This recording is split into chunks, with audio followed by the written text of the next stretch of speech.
Hello, hello, everyone. I'll give everyone a moment to connect to sound here.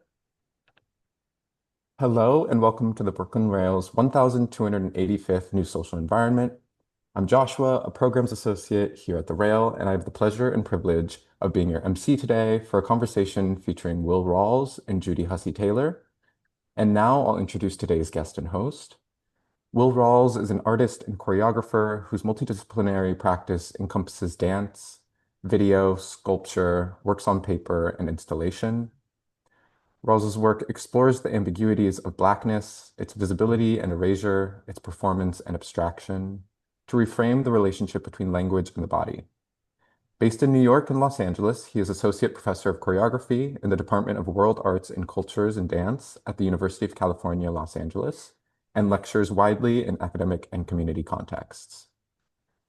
Since taking the helm at Danspace project in 2008, our host today, Judy Hussie-Taylor, has developed critically acclaimed programs, including the Platform Series, a print and online publication program, and a series of research programs to complement Danspace's presenting series. During her career, she has curated and collaborated with leading contemporary dance and performance artists, including Kyle Abraham, Simone Forti, Ishmael Houston Jones, and Joan Jonas, among others. And with that, I'll go ahead and turn it over to Judy.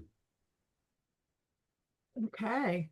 Are we going into speaker mode? I'm just gonna see if we're thank you, Josh. Yeah. Hello, everybody. I'm Judy Hussie-Taylor, as Josh just said, and I want to thank you, Josh, and Chloe, and Fong, and Magli, and the whole Rail team for keeping it going all these years. We need you, we love you, and you're really an important part of our community. So thank you all. I also want to just quick shout out and thank you to Matthew Lyons and Legacy Russell and others at the kitchen, especially because yesterday they let me in on a day they were closed so I could experience Sicker's video installation. So thank you all. Yeah, so I just thought we'd just start. I have a little trip down memory lane, but I just want to sort of establish the basics and why we're all here. So Sicker, this work by Will Rawls, our guest today, is a diptych. It is a video installation, and distinctly, it is a dance. And the two are at two separate venues. Currently at the kitchen, the video installation runs through November 22nd, and it's Wednesday through Saturday. And from November 20th to 22nd, there will be live performances at Performance Space New York with performers Holland Andrews, Keon Gaskin, Jess Pretty, Katrina Reed, Jeremy Toussaint Baptiste. I hope I didn't forget anybody there. Will can correct me if I have. Um, and so, yes, just to say, first of all, I'm thrilled. I'm thrilled to be here. Will, this marks a kind of artistic homecoming for you, if you will. This is a project that has been in the works for a very long time. It's been many, many layers of research. During that time, we've had a pandemic and more. You relocated from New York City to Los Angeles, as was mentioned, to UCLA, World Arts and Culture. So your world has changed dramatically in some respects, although there's a through line here in this work and research and these questions.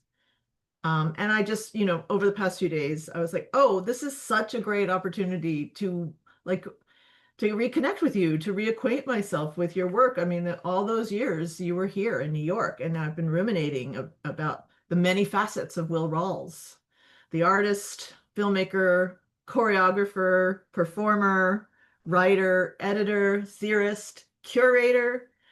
Um, and you are that rare individual, that rare artist whose knowledge is fully embodied, and you are a sensorial holder of live and live work, dance, and performance art history over the past 20 plus years. And I know that's a value we both hold dear, is like how do we gain knowledge? How do we retain knowledge? And so you're like the Renaissance man of the brain, the body, and the integration of the two in all of your work. So many touch points. I vividly remember your improvisation with Ishmael Houston Jones' military marching band jacket at the Museum of Arts and Design in 2012. Amazing. Then, of course, there was Platform 2012 Parallels, also curated by Ishmael, with the piece, I believe it was frontispieces. There was many cutout silhouettes of German shepherds. And then there was this vague memory of Folk You and the related, and less vague and really extraordinary, the Planet Eaters at the Chocolate Factory. Then we worked so closely together when you co-curated with Ishmael, Platform 2016, Lost and Found, New York City, Dance, HIV AIDS, Then and Now, and also were the co-editor of that extraordinary catalog, which is available. We reprinted it at Danspace if anybody's interested in that. Extraordinary. We worked together, or I supported the periphery of Taking What Remains, which was inspired by Claudia Rankine's incredible book, and taking it from Bard into Dance-Based Project at St. Mark's Church, which was quite a challenge, but it happened and it was incredible. Which brings me to a couple of your current collaborators, Just Pretty and Jeremy Toussaint Baptiste were also part of What Remains. Um, yeah, I just, I could keep going and I won't, but because I want to get to you, which is the most important part today. But your work, as I've been reviewing it, your thinking, the conversations we've had really made an impact on my curatorial practice over the years. And I just want to thank you for that at the top here. So yeah, and then I was like, okay, I'm going into my emails, my files with Will, and I found, speaking of the long trajectory of this work, siccer, um, an email from you from June 5th, 2020, and it's an open call, and it says, "Dear friends," so June, we all know we probably all know where we were on Friday, June 5th, 2020, which was at our wherever we were living then, we were at home. Dear friends, hope this finds you well as can be. I hope you'll be a part of something I am making called Sick TV, a public access TV project in Bed-Stuy, Brooklyn, for a live audience. Sick TV's contents will be video submissions from artists. Will play on a 44-inch flat screen TV in the window of a storefront. Um, and then it goes on with the instructions, and the theme for round one was 1 minute myths. So yeah, I think it was amazing to find that. Yesterday we were talking about how long you've been at it with this research, with this work in particular. And then a little bit, a little bit before that, 2018, you were working on a piece at the High Line. So maybe like if we could pivot, because I guess where I'm going here is we went from sick to sicker. So take us through that journey. Yeah. Well, yeah, first, Judy, thank you. I'm so, yeah, touched by your introduction, and it is such a long history that we share. It's really exciting to be able to talk about some of that as well as to talk about the current project. The only other performer you didn't mention who's in Sicker is me. So I am in it, although that's a lead that's kind of buried in the press copy of the work. But yeah, I mean, that, yeah, there's so much. Well, just thank you for laying out that runway. And something that Sicker came from, and that a lot of my work comes from is sort of thinking about how language impacts the body, frames gesture, frames the lives of people who are moving through the world, and wanting always to kind of destabilize those impacts or question them, and think about how to open up language. And my early experience really by talking while dancing, which is a long tradition in contemporary dance. And as I got more into doing that, it was really about how language changes when the body moves, and digging into so many artists who've done that in the past. And then thinking, okay, like I've made a lot of live performances, the collaboration with Claudia Rankin was one, really thinking about where does poetry and dance meets, and it's in the voice because it's of the body and of language. And and then after that point, I sort of had a, moment with myself where I was like, okay, I keep making, these kind of performances that are really rooted in a kind of fugitivity and a sort of destabilization of sense and trying to kind of, yeah, unmoor things from the familiar and trying to be clear about how I want to be confusing, which is, a journey I'm still taking today. Um, and uh, and so I decided, okay, I want to really get into language and figure out how to zero in on what happens to language when movement happens. And so that sort of led to um, using the Highline Commission, where I worked with Melanie Kress, with Cecilia Alemani's support. But yeah, so this is an image from that work, which is called Uncle Rebus. And it's oftentimes my work takes kind of linguistic devices and tries to turn them into performance. And so I started with this space at the High Line, which is an amphitheater that is a really beautiful space to look at the street below and kind of a complicated space to see performance because the stage is really shallow. And so we solved that by building a scaffolding. And I said, you know what, I'm going to do the most literal version of the movement of language and print letters on individual tiles and like construct a QWERTY keyboard and then have three dancers move them around. And the three dancers are Trinity Bobo, Jasmine Hearn, and Lasis. Um, and um, and the text that I chose was Brer Rabbit Tales, which is a work that was transcribed by an Irish immigrant journalist in Georgia in the 1860s who had an internship or like a fellowship at a printing press that was on a slave plantation. And so he was working class and felt really, this is a long story, but I'll try to keep it short. But he kind of, because of class divisions between him and the people he was working for, he spent a lot of time kind of in community, visiting, eavesdropping on the enslaved folks who were on the plantation and end up transcribing their stories. That became Brer Rabbit Tales, which are these anthropomorphic tales starring this trickster rabbit and his various natural enemies, wolves and foxes and so on. And that book became canonical in how it sort of transcribed Black orality into writing. And so, the way that things are spelled became kind of iconic of how one sort of understands Black language in print. It was a huge hit, like many kind of Reconstruction era texts were. Sort of the popularity of the sort of the popular imagination around Black experience was really exploding then. Anyway, so I wanted to free Uncle Remus, who is the narrator of these tales, from the kind of way that he had been sort of inscribed to speak. So I thought about rebuses, which are these kind of word image puzzles. And you can bump to the next image, Josh. And so I took the Brer Rabbit tales and reduced them to four sentences and then had the performers spell them out slowly over time. So what you're looking at right now is "will get the last word," and that's near the end of a 2-hour performance. But I was really interested in how replacing letters with punctuation turned the word into an image and kind of created this unstable reading. This was also 2018 when Twitter and Instagram or mostly Twitter was sort of being usurped by our then, Orange Cheeto president, Donald Trump. And so language in public space was moving really fast and causing a lot of harm and accelerating discourse past the point of contemplation and more just in a constant state of reactivity.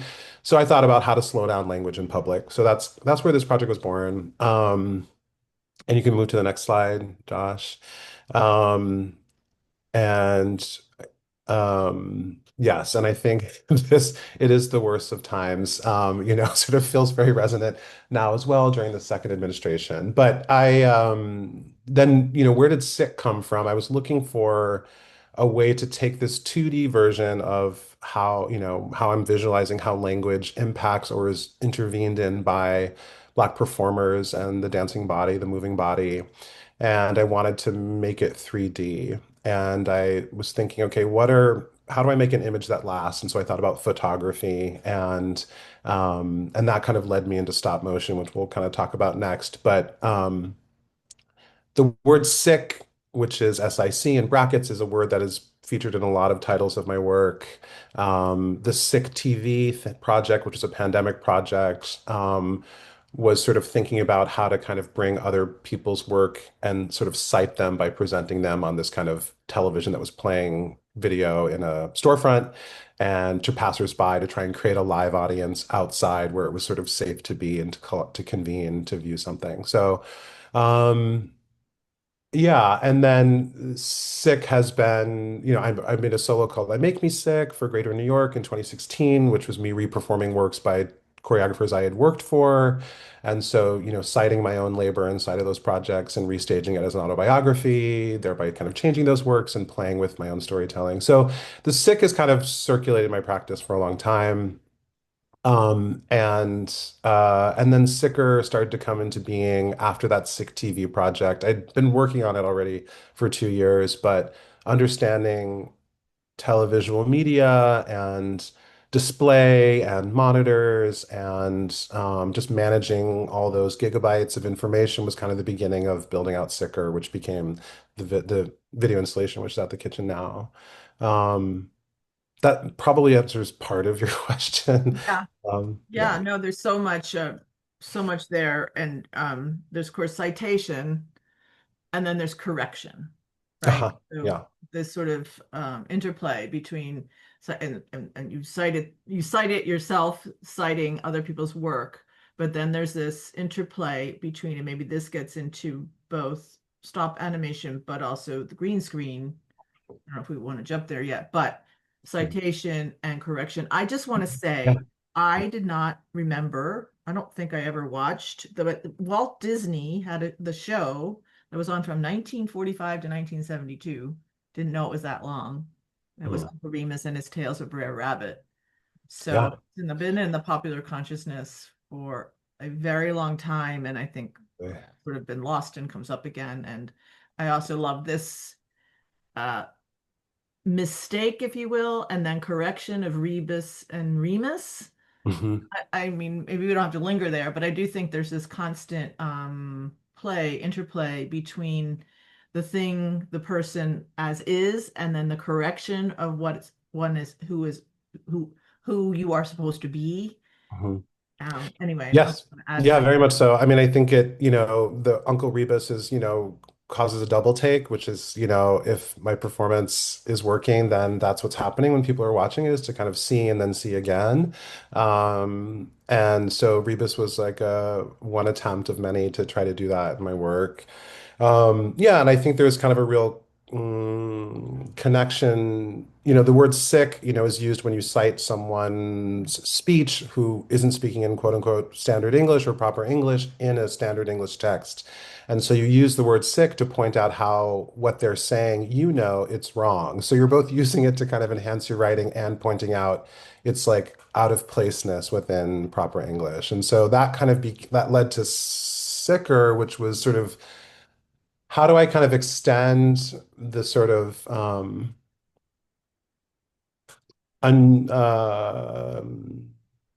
yeah, kind of quality of being that I associate with what it means to kind of live and perform as a Black person um and how to kind of create a neologism that is kind of performs the idea of like staying wrong within the quotation, and that actually Mhm. it's not wrong, but actually a way of just kind of continuing to sort of stutter and destabilize, the tools of language that are so often frame Black Mhm. performance and Black Mhm. bodies.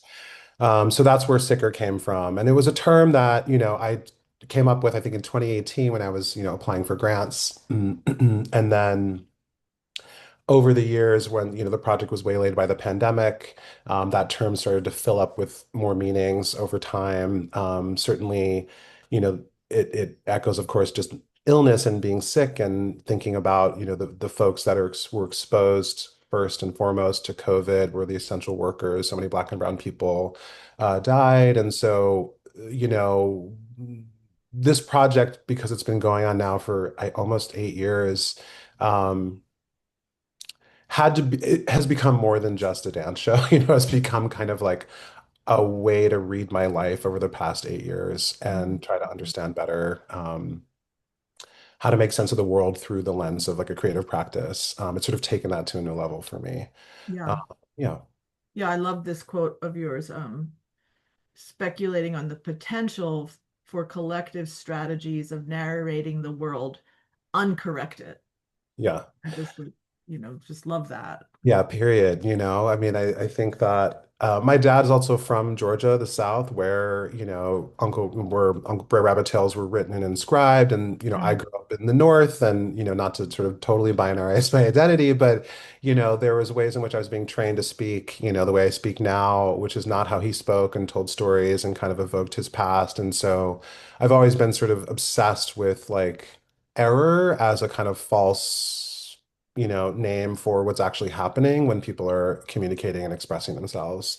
And that sort of extends and has extended always to dance technique as another kind of formal sort of excellence that is used to kind of understand what is and is not dance, who can and cannot dance well, et cetera, et cetera. So yeah, I think language is really like where my body broke open. And, I've been sort of foisting that breakage also on my incredible collaborators who are very patiently moving through so many swamps of meaning and unmeaning over the years. Let's pivot from here or keep going in terms of the green screen, which Yeah. seems like you propose it at the green screen is kind of a place of both infinite possibilities, right? That's what it's intended. It's like it's up there, it's a blank slate, if you will, and also problematic and a corrective device, if you will. So can you say more about how you landed there and what how you're using it, why you're using it? Yeah. Well, yeah. So I think, the green screen is kind of became the sort of visual metaphor for the word sick in that the chroma green soundstage where action is filmed so much these days, is a color and a place that's supposed to sort of disappear and recontextualize the action of the people who are standing there performing or acting. And in the video installation, I decided that the green should not be taken out of the picture, and that so that the chroma green soundstage becomes also kind of elided with a performance stage or a place where like real people go through real physical things and kind of the sort of line I use a lot is like labor to become an image for playback ad infinitum and through all media you know currently known or future invented, which is like a clause in so many contracts. But that there is this sort of way in which you give your body over to the futurity of the green screen and you can't really have control over what your body will mean in another context. And so that's part of it. The green is there. And so as like an amateur filmmaker who is deciding to use a film shoot as a stage device or as a choreographic device, I had to really understand how to build a green screen. And so um, after 19 months break from rehearsal for the pandemic, we put together 2 weeks of rehearsal at the Portland Institute for Contemporary Art and worked with Maggie Heath. Maggie Heath, who's like this incredible production designer, lighting designer, is working in New York now. And Maggie and I designed and just hung a green screen, which normally you should use more than two amateurs to do it. It took us 3 days. But it was a way to kind of start thinking about the real place of the green screen and how it could also be a kind of stage device. And then, I was thinking about animation, and I'm a child of the 80s and 90s. And so, the Muppets were a big part of like my formation of and sort of the legacy of the 70s kind of children's theater workshop, which has been defunded, but that there was so much experimental kind of mass media going on in the 70s that was really tied to like a new understanding of children's psychology and how children's development should be differently addressed through education and that there should be programming for children. Mr. Rogers was a big part of all that. But so Kermit the Frog was a big feature of my life. And, after kind of meditating on Kermit the Frog, you know, he is chroma green, and so there was a way in which the green, the kind of the monochrome of the chroma green kind of began to expand and take on all these sort of wonderful representational dimensions. Um, and then in a kind of wonderful twist of fate, I came across a recording of Kermit the Frog and Ray Charles singing a duet of It's Not Easy Being Green Oh, in 1975 on the Cher Show. yeah. And so it was a moment in retrospect where I understood Kermit to have the blues and where that green started became elided with blackness and a kind of yeah, a black poetics. And so um yeah, and so that kind of then also sort of figures into the project. There's a kind of frog that appears in multiple ways across the diptych of the video installation and the live show. So that's sort of two sources of the color green. Um, and certainly like, the when you're working on a green screen stage, you're covered in green, so your body disappears, so there's also this way in which the color green shows up in the costumes for the piece. But also not all the greens are chroma green, so and that's Right. both true for the installation and the performance. And so there are parts of these costumes or bodies that cannot be made to disappear, which is also sort of an intentional way to kind of break apart that monochrome and think differently about inhabiting it or glitching it or interrupting it into the future in all media that shall be invented if this image is used. That I had no idea about this clause you're talking about in the contract. If you could just slow down and say it again for my own Yes, sorry. education, I would appreciate that because I didn't know about this. I think it's just common. It's common in, TV. Mhm. contracts, performance contracts, museum contracts, some theater contracts, stage contracts, so that there's less media capture or documentation for Uh-huh. archival purposes in those contexts. Historically, that's maybe changing.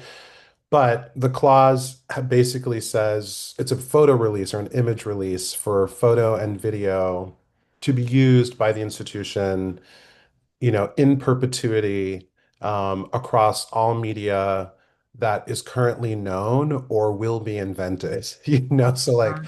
on the planet Mars in 2046, like I could show up selling something because I signed that contract. I mean that's sort Okay. of saying a lot about the durability of certain institutions. But Yeah. yeah, the Okay. clause. Yeah. Sorry. Okay. That's good to know for my next chapter in my television career. Thank you for that. Um, I kind of want to start like have you talk a little bit about what the video installation is.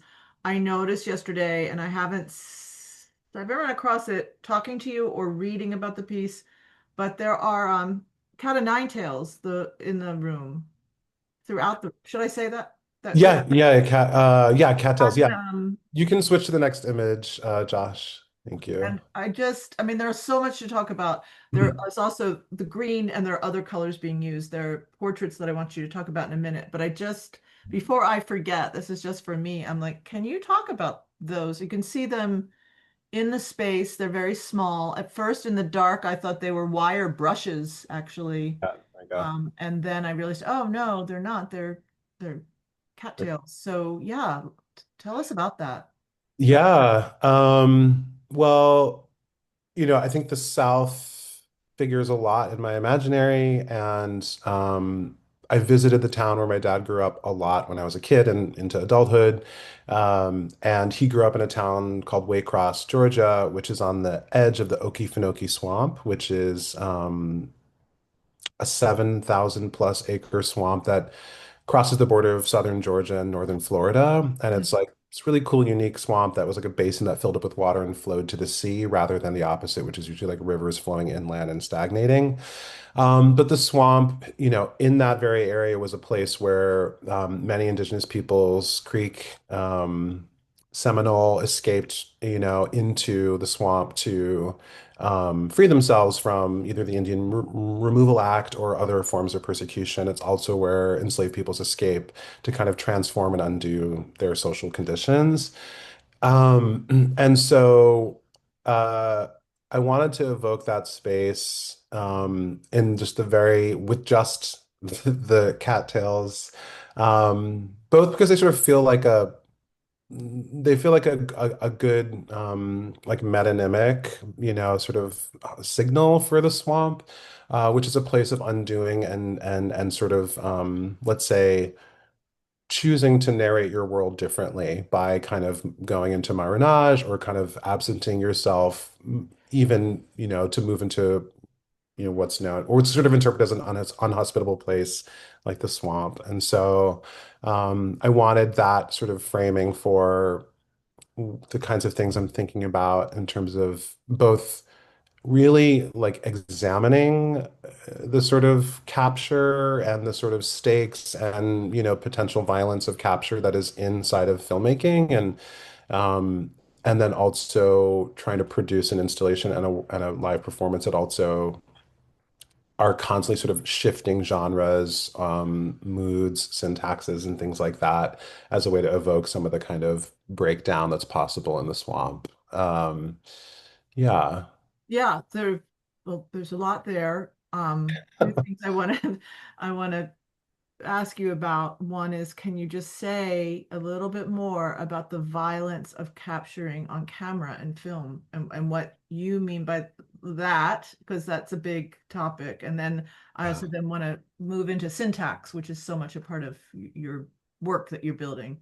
But yeah, just Yeah, I big mean, topic that you kind of said very quickly. yeah, I mean, it's so huge. It's sort of, yeah, probably hard to mm, You can skip it too. reduce it in a way, because we're like we live in such an image saturated world. Right.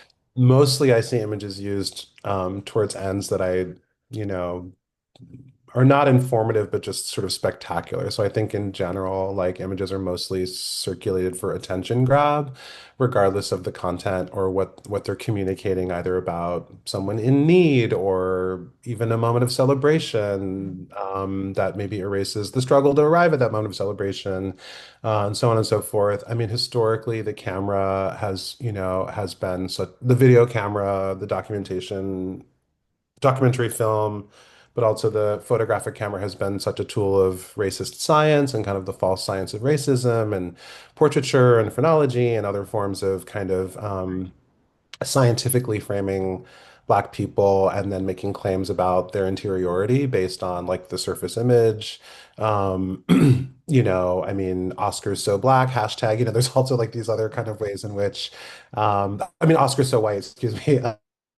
There's other ways in which, like, this the history of filmmaking has been about is like structured on the absence of, a certain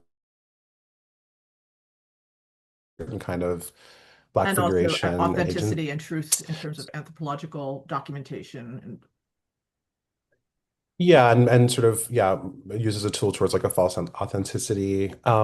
Yeah, I mean, then there's so much, but that's kind of some of it. And then I think I think just as a dancer, there is also this sort of feeling that um, the video and the photo will never capture what the dance felt like or what it felt like Mhm, between mhm, you and the audience when you did it. And so there's a kind of loss that I always associate with documentation. mhm. Um, and so. But I wanted to go there and wanted to think about a project where I'm really photographing performers and kind of going into the belly of the beast and seeing what kinds of interventions are possible. I mean, stop motion animation is incredibly time consuming, especially when you're working with real people and not like Gumby or another figurine that just sort of stays where you put them. Like I think uh the thing about, a figurine is you photograph it and you move it and you photograph it, you move it and you photograph and you play it back, you kind of get this like, approximation of like smooth biomechanical motion, or you kind of invest the object with a kind of inner life or a sense of direction or something. And with people, when you photograph them, they kind of jitter a little bit between each camera Mm, click.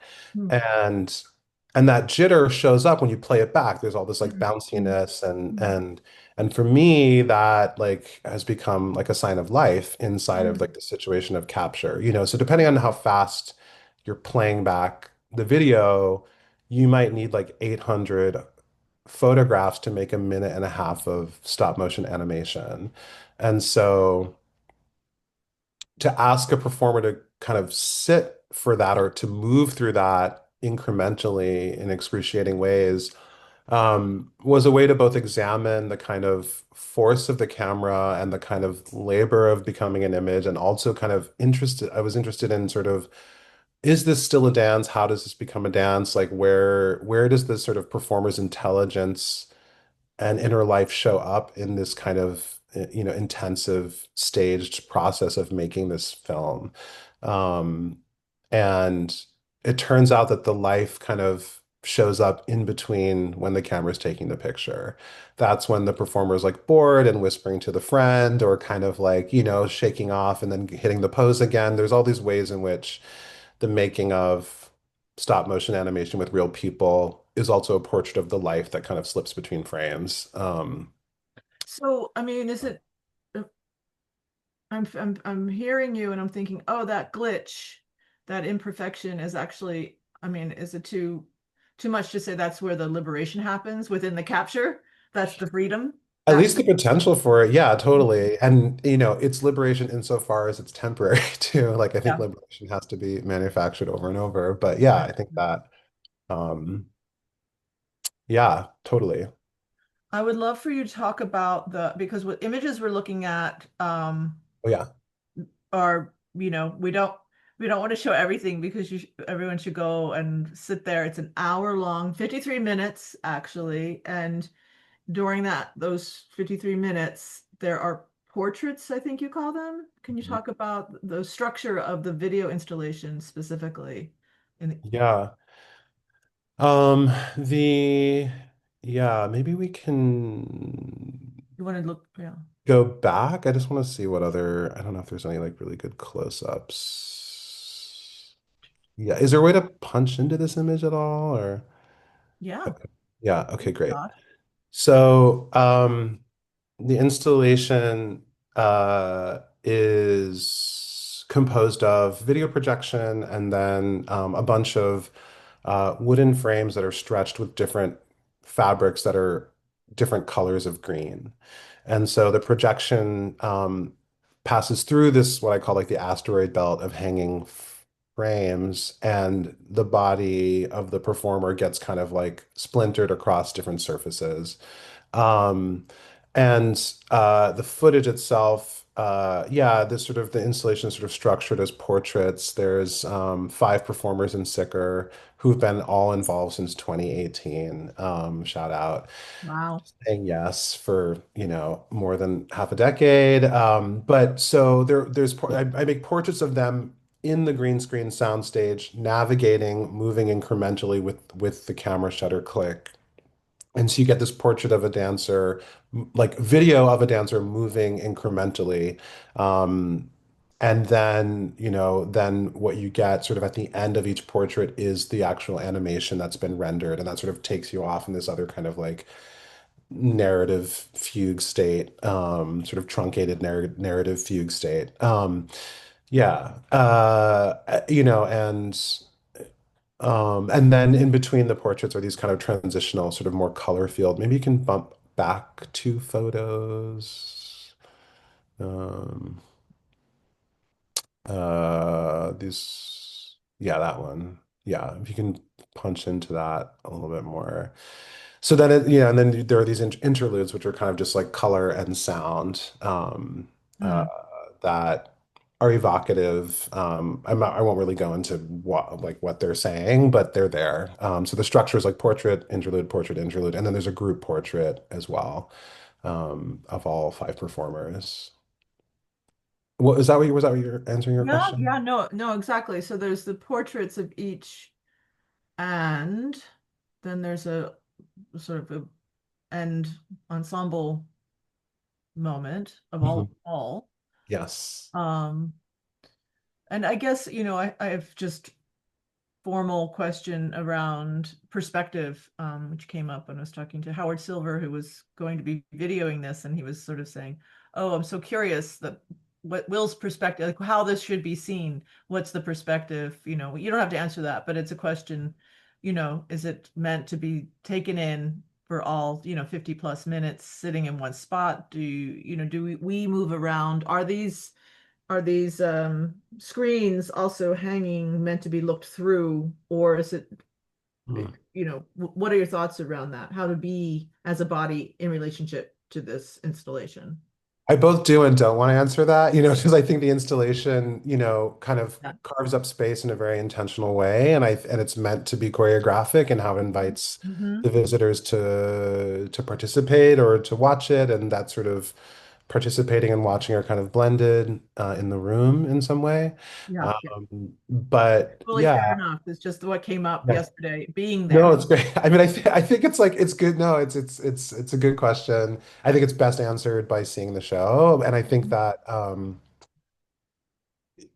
it is, it's designed as an installation that people come and go, to sort of understands like just that basic syntax of the visual art space. Speaking of syntax, so it's not required to see the whole thing, but I think it pays to see the whole thing. But Hmm. I'm Hmm. biased, of course.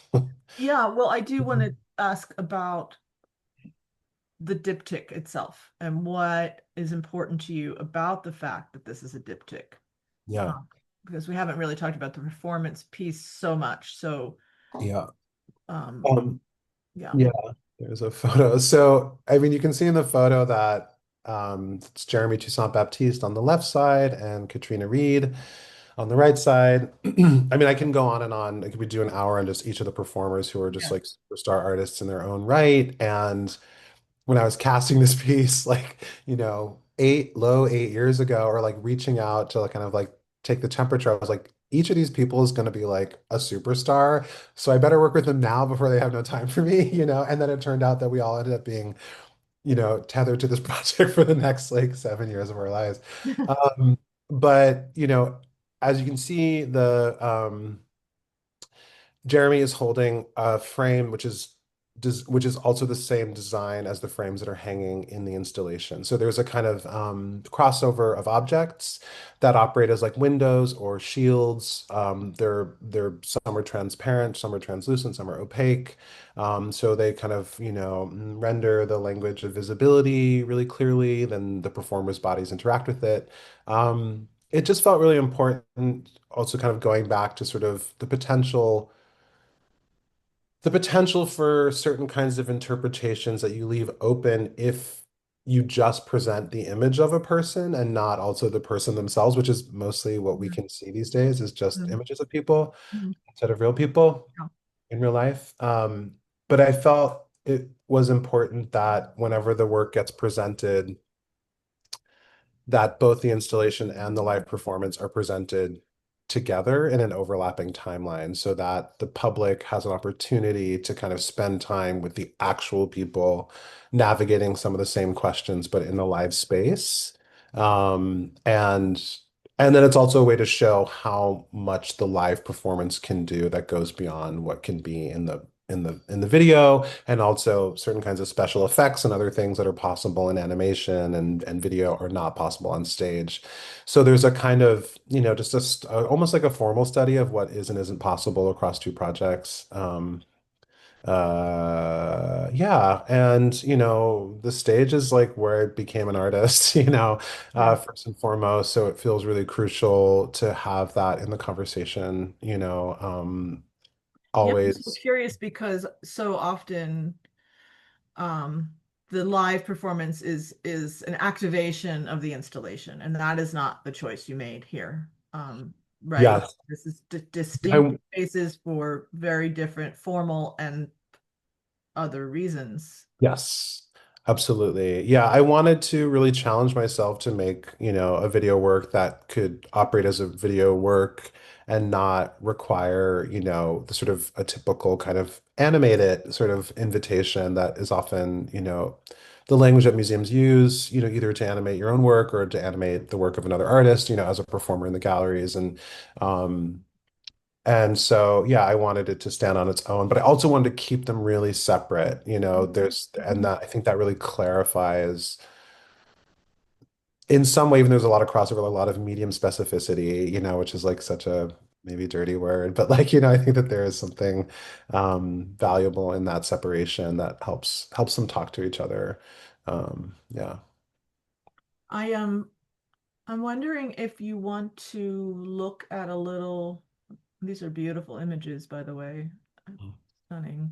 Yeah. just and so pretty. I don't know if you want to say incredible. anything about Yeah. the people as they're going Yeah, through. yeah. Can we go back a slide? I'll just sort of like talk about all the performers. Yeah, that'd be So great. moving left to right, we have Holland Andrews, who is an incredible vocalist and performer based in New York, who was living in Portland, Oregon when I met them in 2017, and and made the move to New York during the life of the project, and I think has wonderful shows coming up in New York next year. I don't know if I'm allowed to say what they are yet, but you will not you'll see plenty of Holland in the New York stage soon enough.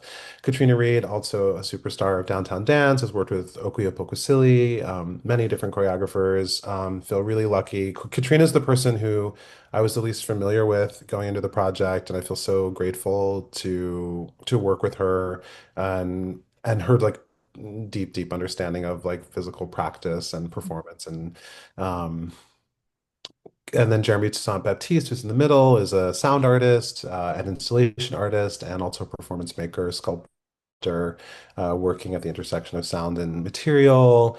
Brilliant thinker, and one of my longest collaborators. And then in the back, that's Jess Pretty, also one of my longest collaborators, who's a dancer, who is the current director of Aunts, which is like a collective, like a feminist collective of performance makers and makers of situations, currently living in Minneapolis. And then last but not least, Keon Gaskin, who, to my mind is like the punk version of me that I'll never be, who has like a really incredibly rigorously like resistant practice that is like not to be missed. And like all of them, I think should be seen far and wide, ad infinitum.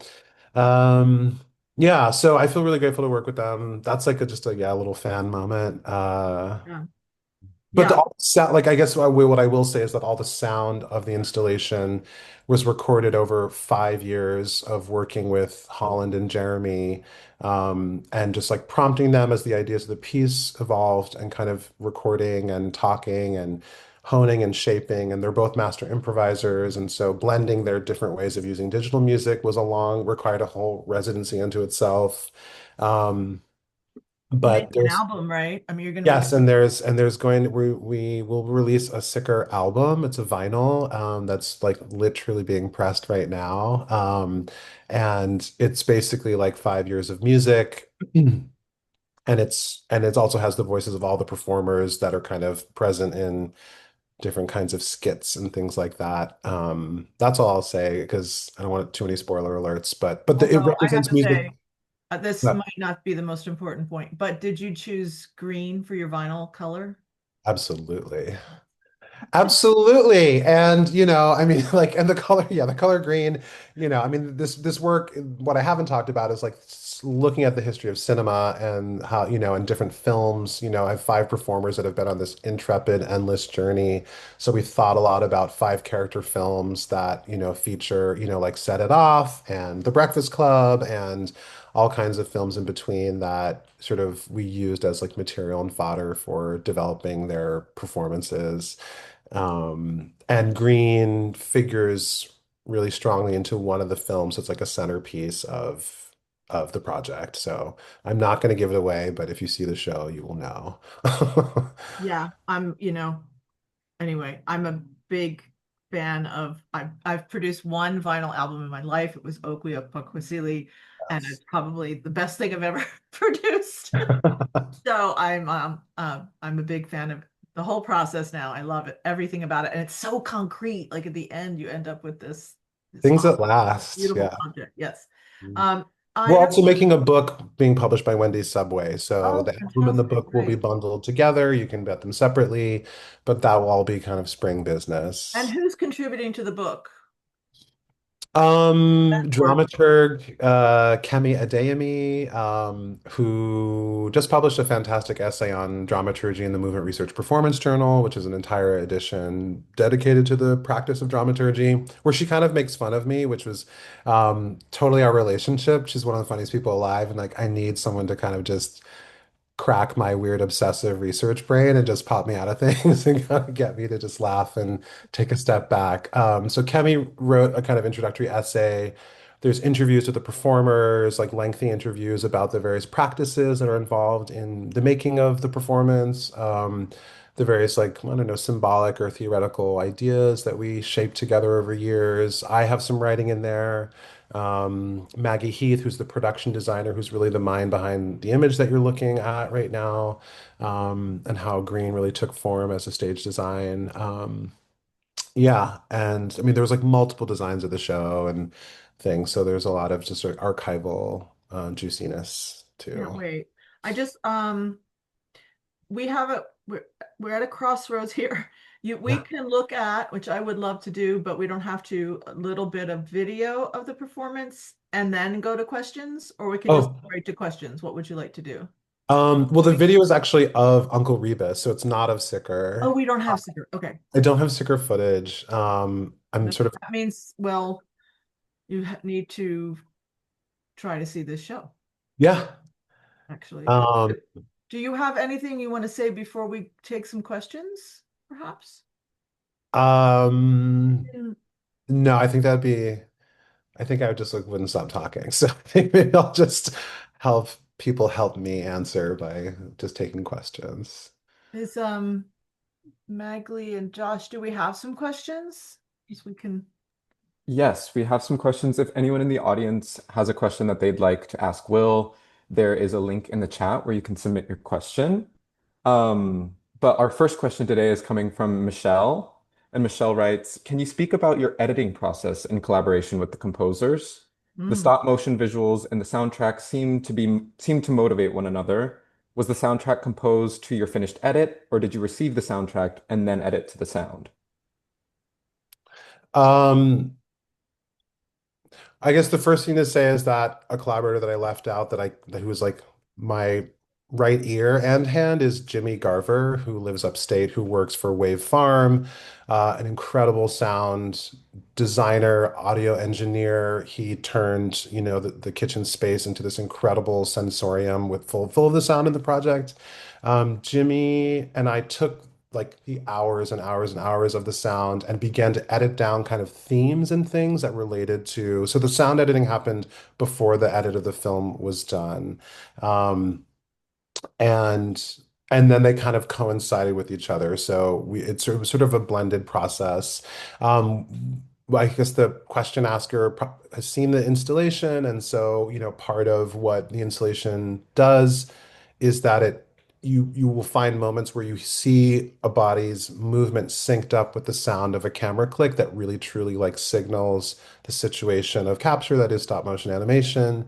But then there's also a lot of like disjuncture and slippage between those sounds. And so that was part of kind of working with the edit of the video while also working against it.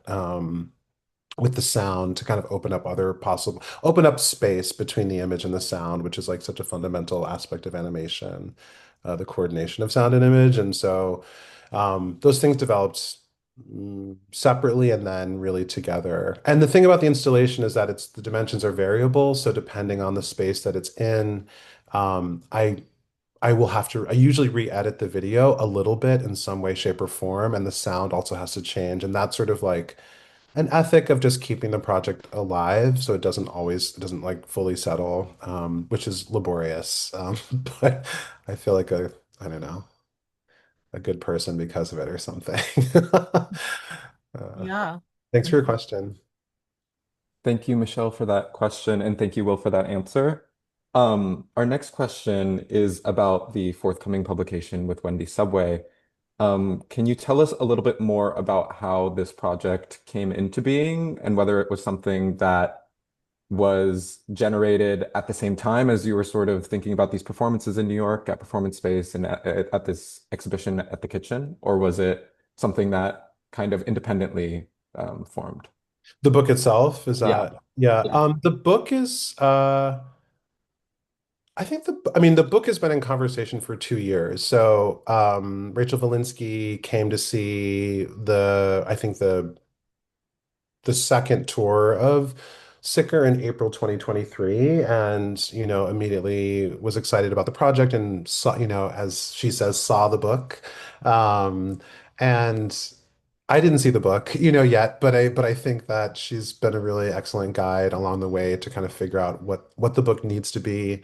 So the book is also everything that Sicker touches, it slows down and makes, and so it's like it really is like a weird spell of time. It makes everything stop motion, stop, start, go. It's weird. It's like magic. And funny enough, Wicked, the movie, the sequel is coming out the weekend that it premieres at Performance Space New York. And I think the original came out during another tour. So, anyway, uh, the book is meant to kind of not just sort of like, as Rachel's language, which I love, is to entomb the project in its own history, but to kind of think of ways to kind of keep its visuality and its conversations alive, because it might be the thing that people have the most, that see the most about the project, maybe besides the album after these shows at Performance Space New York, if the performance doesn't happen again. So, um, but because I was working with filmmaking and all aspects of it and had years to obsess over it, one thing that I became obsessed with was the screenplay, and how the screenplay is this like interesting Hmm. like external object that all collaborators on a film project get to kind of look at and work on and kind of do their best. Like you have all these departments in filmmaking. And so I don't always make scripts for my shows, but Sicker has a script that is both a form of, it's not choreographic notation in that it's like, there's no like sketches or doodles, but it is a way of kind of marking time and structure linguistically over the course of the performance. And that kind of forms the backbone of the book, off of which we spoke into kind of also a kind of portraiture of each performer, but also each kind of real life person who's cast in the show navigating the kind of cumulative process of becoming the performer that they are in the show, which is a kind of mix of their real instincts as improvisers and all these kind of layers of narrative and character and stuff. Yeah. Or our last question from our Q&A today is about shadows Hmm. in the installation. They ask, how do shadows figure into your approach to installing the show in video, and how do they also play a role in the performances as well? Hmm. Hmm. The shadow play is like primarily relegated to the installation. It's where it's most effective as a tool to talk about like, I guess, the significance of sight or not seeing. Um, the last time the installation was installed, it was at the Institute for Contemporary Art in Los Angeles, and it was like an 80-foot wall projection with 4 projectors. And I whittled it down to 2 projections for the kitchen, which also meant kind of consolidating footage from 4 different channels into 2 channels to kind of still tell the story, let's say. And then what happens is I hang the frames in the air and kind of look at the way that the video intersects with the hanging frames. The fabrics that are most opaque cast, black shadows on the projection surface, but also bounce light back. Like the Kelly green spandex is a really good, projection surface. Amazing. You get really great light quality from that. Um, so, the shadows, evoke obviously kind of the gap the gaps that are opened up in our bodies when we were turned into media, I guess, sort of like in distance from ourselves. But also, there's the different objects, rectangles that are hanging in the air. Some of them are kind of bands and sort of evoke, um, maybe like what censorship looks like when documents have been redacted. And so on. Yeah, and then in the show, I mean, the stage show really is like a play of light. Because that's what a stage does really well. I've done a show that's like almost all black, and it's really hard to document that kind of thing. That And pieces, the yeah, it's what remains. It's just oh, what like remains? Yeah, that's that like too. it's like Yeah. anti-documentary. Yeah, so yeah, and I mean, when you see the show, if you see the show, like light and all the possibilities of the stage and the stage's special effects are really kind of communicated through light. and color theory, basically. Like in the installation and the images we saw, it's like if you project purple onto green, it turns gray. There's all these ways in which thinking about color and color blocking and the significance of color and breaking up its nature and playing with it as part of the project. So, yeah. Thank you so much for that. I'm also just kind of curious. I know that the Westbeth space that the current show is with the kitchen has like some massive pillars in the space as well. Were there any sort of, I'm just curious, were there any sort of silly production challenges that you faced installing this in that particular space? Yeah. I mean, yeah. I mean, originally, yeah, we were originally planning to have the installation totally flipped like 180 degrees, So if you see the show, if you imagine the other direction, you'll realize that we made the right choice. We had to hang the projectors so that the beams were not interrupted by the pillars in the space, which required them to be hung at sort of different distances from this projection surface. Um, but then the pillars, because they kind of segment the room geometrically, kind of help to augment the nature of obstruction. That's really part of the language of the installation. So, at the ICLA, it was like they turned their entire museum into a single giant, cavernous white cube for this like unobstructed, 80-foot wall projection, which is really beautiful. And I love how the kitchen has become this kind of intimate black box space where the pillars kind of give a domestic feel. It's very like New York loft. I mean, that's what it is. But it also, yeah, I think the pillars kind of support. It also forces people to walk around the room and kind of find different angles to look at the work. All right, we have one final question, and it's going to come from Fong. Yes. Fong, I'll give you a chance Fong, to where are unmute you? yourself here. Fong, you have multiple Come in. screens. Which one are you? Which is the real Fong? Here, Judy. Hello. Hi. Hello. Hi, Will. Hi. How nice to It's see you. nice to see you. I was trying to remember, I've known you since I was bartending at Diner in like 2002, I think. Weren't you Yep, coming for that? Yeah. I remember. I think I was there with my a first date with an actress, I think. Oh, And I remember very clearly because you were so nice, and Andrew came out and said hello. yeah. I was first client in 98 when they first opened the diner. Wow. So we Yes. now have that great restaurant. Where is it, Cal? Every direction. Exactly. But anyway, great to see you because the thing is, your performance under the invitation collaboration with Danspace, Judy, Yeah. of our Come Together Surviving Sandy, Yes. Yes. Yes, totally. October 2013. And Will did that a brilliant performance under Michael Zhu Yes. sculpture. Gorgeous. Yes. It was, Stunning. oh, it's stunning. I have goosebumps. I remember Yeah. that. Oh, Yeah, It same. was powerful, visceral, the way in which he composed and mediate with space. It reminded me what my grandmother once said, which is became my curatorial philosophy. When you live in a long tube, be thin. If you live in a barrel, be round. Oh, wow. And, Wow.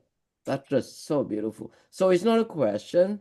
It's just Hmm. coming now to see you, say hello, and congratulate how far you have grown. Oh, thank It you. brings me profound joy. Thank Thank you. you, Bob. Fong, Yeah. thank you so much. It was on my list of many memories, my many memories of Will, and that was such an extraordinary exhibit, and I was so grateful to be invited in. And I do, that is a stunning piece. It was durational. It was, yeah, I appreciate you bringing that into the room because it's where we all intersect beautifully. We Oh, did. Yeah. And that yes. Sandy show uh, really began to solidify the whole idea why the rail even existed. It can't Hmm. be just a visual emphasis and leave off not working, collaborating with our experimental dance, Yeah. poetry, fiction, music, theater, and whatnot. So Mhm. it really taught me and my team then a great deal about why we must amplify that cross-pollination. And that show alone in a month and a half, it brought 100,000 visitor viewers Yeah. to Industry City. Yeah. Wow. And that's exactly why we're there on free rent. So Yeah. we understand what we do, have Mm. serious cultural capital. Can you use that word? Cultural capital? Yes. Let's So do it again. Let's do let's do something it else. again. Yeah. So let's reunite super soon. And I'm working very hard with my team now, trying to fundraise, reaching our endowment. And we have a launch party this Thursday Mm. at Canada. Every issue will have a launch to bring the community together even Mm. more so. So anyway, let's be in touch. Next time you come to New York, I would love to take you to the diner. Oh, thank you. Yes. I know the prices are really competitive now, so I appreciate that. I'm gonna hold you to that. I'm a big eater too, Win so something. um yeah. Thank you, Fox. Really good to see you. Great to see you. Be in Yeah. touch, okay, Will? Thank you, Well, Judy. Thank you, Be Fong. in touch. thank Thank you you. so much, you guys. Keep up the good work. Thank you. Yes, same to you. Thanks to your whole team. You're remarkable. I just love working with you all. Thank you The so much. best team ever. It's beginning. Thank Totally Yeah. great. Chloe, Magli, Josh, thank you. Yeah. And Will, you. what a great opportunity to be with you, to immerse ourselves in your work and your gorgeous, multifaceted brain and embodied work. Thank you so much. Oh yeah. My thank you. Thank you very But much. before we go ahead and close out, I know, Will, you had a quote that you'd like to share with us. Oh yeah. Speaking of multifaceted brain, Yeah. wait, you know what? I'm gonna plug my show and then I'm gonna do the Oh, quote. right. We should plug That's it. the right dramaturgy to end this. But yeah, the installation's up at the kitchen until November 22nd. Please, please, please, please, please go see it. Bring your friends. It is a labor of years and years and years of love and sacrifice. And, yeah, just make it out.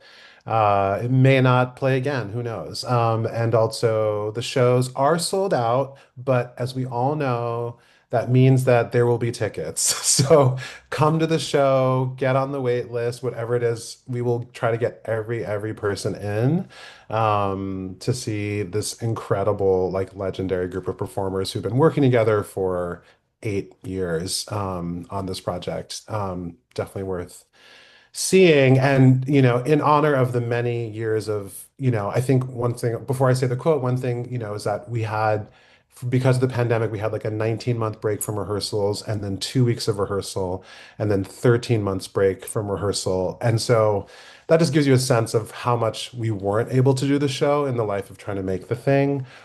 And pointing out another kind of multifaceted, multidisciplinary artist mind who I love, it's Zora Neale Hurston, who was a choreographer and a filmmaker and a writer, and very much like in my sort of corner of pillars of how I knew how to become who I am, I guess.